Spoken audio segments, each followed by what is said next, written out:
রাধে রাধে। আজ আমি আপনাদের কাছে একজন শুদ্ধ ভক্তের 26টি গুণ বলবো, যেটা দেখে আপনারা শুদ্ধ ভক্ত কিনা চিনতে পারবেন। যিনি শুদ্ধ ভক্ত হবেন তিনি সবার প্রতি কৃপালু হবেন, অর্থাৎ তিনি সবাইকে কৃপা করবেন। তিনি কারো সঙ্গে শত্রুতা করেন না। তিনি সত্যিবাদী হন, অর্থাৎ তিনি সবসময় সত্যি কথা বলেন।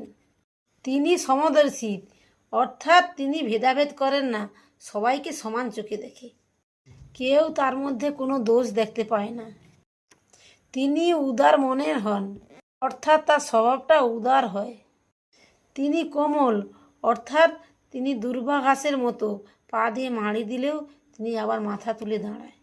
তিনি সর্বদাই পবিত্র অবস্থায় থাকে, আর তিনি অত্যন্ত পবিত্র। তিনি সকলের মঙ্গল সাধন করেন, অর্থাৎ তিনি সকলের মঙ্গল করেন বা ভালো করেন। তিনি অনেক শান্ত স্বভাবের হন।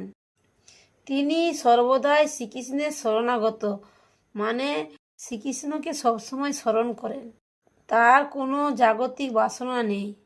তিনি অনেক নর্ম হন, মানে তিনি খুব ভদ্র। তিনি ধীর স্বভাবের হন।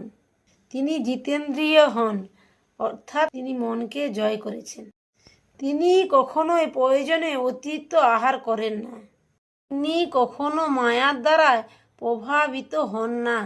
তিনি সকলকে যথাযোগ্য সম্মান দান করেন, অর্থাৎ তিনি সবাইকে সম্মান করেন।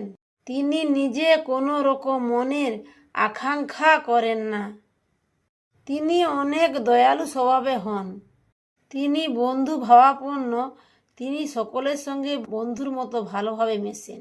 তিনি কবি স্বভাবের হন। তিনি দক্ষ এবং সব কাজে পারদর্শী। তিনি মৌন, অর্থাৎ তিনি চুপচাপ থাকেন। এই ছিল এক শুদ্ধ ভক্তের 26টি গুণ। প্রেম সে বলো রাধে রাধে।